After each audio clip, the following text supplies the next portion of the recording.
Vamos a conversar con José Soriano, que es un peruano que conoce la historia del Internet desde hace muchos años. Él fue en verdad un promotor y que actualmente se encuentra como asesor principal del gobierno de la Nación Argentina para temas de tecnología de la información y comunicaciones. José, estuviste en el comienzo del Internet, en los albores, cuando todavía era muy vinculado a un grupo académico muy pequeñito. Desde ese momento hasta hoy, ¿cómo crees que ha evolucionado este asunto del gobierno de Internet? O si nos preguntásemos quién controla Internet, ¿tú qué responderías? ¿De quién es el Internet? El Internet en sus comienzos estaba basado en Tastiz, en la confianza que se tenía en personas conocidas que estaban trabajando en este tema de redes. Estoy hablando del año 1987, 88, en que comenzamos en el proto-Internet, cuando se trataba del tema de armar redes no solamente a nivel nacional, sino a nivel latinoamericano. Pero el gobierno no lo tenía nadie, era un gobierno compartido, basado en la confianza, basado en la voluntad de la gente que allí trabajaba, y era fundamentalmente una especie de gran solidaridad internacional para ayudar a todos los países a estar conectados. Con el tiempo, esto ha ido evolucionando y los organismos de gobierno de Internet se han ido consolidando en grupos, yo te diría autorreferentes, que se han ido apropiando de lo que es Internet. Aquellos que éramos los trusties pasaron a ser las organizaciones en los países un poco más serios, pasaron a ser propiedad de los estados nacionales o de consorcios nacionales que gestionan este tema, como es el caso de Brasil, como es el caso de Uruguay, como es el caso de algunos países. En otros, el dominio o el manejo del NIC nacional, del CCTLD nacional, que es un poco uno de los organismos de gobierno nacionales, ha sido apropiado por la gente que quedó operándolo por alguna circunstancia, quitándole al público el derecho de poder operar, manejar, fijar precios, fijar políticas a su dominio nacional. La tensión que hoy existe es entre el mundo de los contenidos, el mundo de la tecnología de telecomunicaciones. La tecnología de telecomunicaciones se ha convertido simplemente en una especie de commodity. Hoy ya no importa en qué lugar del mundo tú te encuentres, porque puedes producir gracias a esta digitalización de la televisión que puede ser recibida desde un celular sin pasar por las empresas de celulares.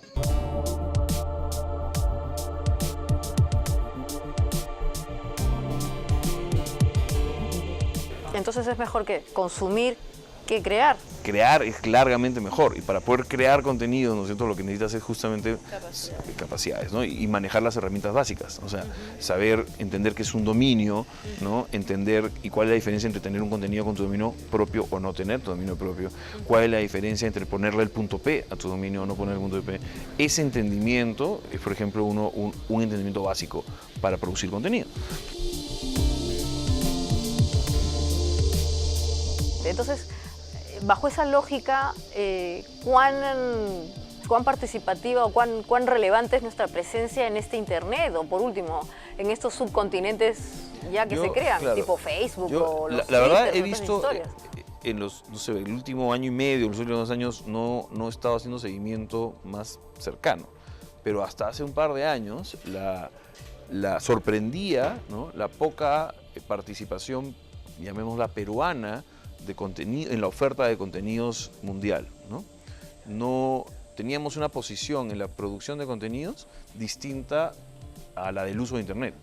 Claramente éramos más usuarios que productores de contenido, que se entiende por muchas razones. Se entiende porque, claro, mucho uso en cabina pública, problemas de fondo en la educación pública que terminan creando analfabetos funcionales, entonces que les es más fácil chatear, escuchar música, ¿no?, que escribir mucho, ¿no?, o leer mucho. Entonces es un problema que habría que analizar desde varios lados, ¿no? De alguna manera somos bien orales, como peruanos somos bien orales en nuestro uso del Internet, por eso el chat nos encanta, ¿no? Porque, o las votaciones. Nos expresamos un montón, ¿no? Los comentarios de los blogs, o sea, esos espacios que terminan siendo como el chat como el conversar, el hablar, ¿no? Son espacios que escribes como si estuvieras conversando, ¿no? Entonces ahí hay un montón, ¿no? Pero la producción en sí de información o la generación de servicios, creo que el lado empresarial tiene un rol importante. Y en el caso de los ciudadanos, ¿podríamos pensar en algún paquete de herramientas fundamentales o básicas para crear contenidos? ¿O esto también debería más bien quedar en ámbito de la empresa privada y que sea libre competencia? O sea, yo no tengo duda que en el tiempo, ¿no? Con el paso de los años, la empresa privada va a ir resolviendo esto. La pregunta es en cuánto tiempo, ¿no? Y si como sociedad decidimos apretar el acelerador. Si como sociedad decidimos apretar el acelerador, entonces claramente tiene que haber una estrategia de intervención. Ahí sí tengo una visión que algunos podrían considerar más de intervención, ¿no? Sí me parece que el Estado tiene un rol para acelerar, ¿no? La construcción de la sociedad de la información, no como un paradigma de cuánta tecnología hay, sino de qué hacemos con la tecnología que hay, no es algo que debería dejarse a la suerte, ¿no? O el dejar hacer, dejar pasar, ¿no? El mercado por sí solo no necesariamente va a construir una sociedad de la información como la queremos. Y sobre todo no va a terminar de incluir a quienes por justamente normas de mercado o de capacidad económica puedan entrar, ¿no? A esos hay que ayudarles. Claro, en educación, por ejemplo, el concepto de brecha digital ya no está alrededor del acceso. Independientemente de que no hemos resuelto como país nuestros problemas de acceso y de desigualdad de acceso, ¿no? Aunque hemos avanzado mucho en tema de cómputo, no así en Internet, aún así la verdadera brecha digital hoy en los colegios públicos peruanos es una brecha de beneficio.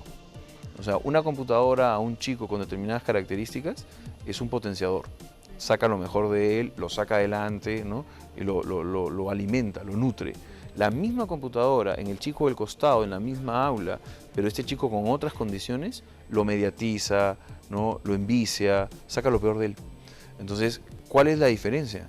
No es la máquina, sino es justamente el docente que entiende su rol, a uno lo deja ir, lo deja hacer, y al otro lo contiene, le hace coaching, ¿no es cierto? Lo lleva de la mano, e invierte más tiempo. Entonces, el maestro, con el uso de las tecnologías, invirtiendo tiempo en un alumno versus el otro. Entonces, y ahí rompes la brecha del acceso, porque si no las diferencias se abren.